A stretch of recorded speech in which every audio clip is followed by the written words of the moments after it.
حضرت علی نے فرمایا، میری 5 باتیں ہمیشہ یاد رکھنا، ہمیشہ کامیاب رہو گے۔ پہلی بات، اللہ تعالیٰ کے علاوہ کسی سے کوئی امید نہ رکھنا، کیونکہ اللہ پاک کے علاوہ کوئی ذات نہیں جو کہ تمہاری امیدوں کو پورا کر سکے۔ دوسری بات، اپنے گناہوں کے علاوہ کسی چیز سے نہ ڈرنا کہ کل کو جب اپنے اللہ کے سامنے جاؤ گے تو اللہ کو کیا منہ دکھاؤ گے۔ اس لیے ہر وقت یہ خوف اپنے دل میں رکھو کہ کوئی گناہ تم سے سرزدہ نہ ہو، اور جو گناہ ہو چکے ان پر اللہ سے استغفار کرو۔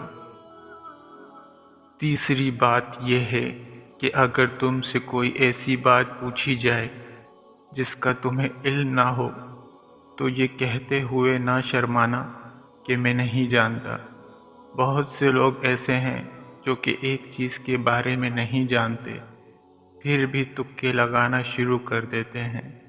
کسی دوسرے موقع پر حضرت علی نے یہ بھی فرمایا تھا کہ اس بات کا اقرار کر لینا کہ میں اس بارے میں نہیں جانتا، یہ بھی آدھا علم ہے۔ اور چوتھی بات یہ ہے کہ جس بات کا تمہیں علم نہ ہو تو اس کے بارے میں علم حاصل کرنے کی کوشش کرو، اور اس کے بارے میں علم حاصل کرو۔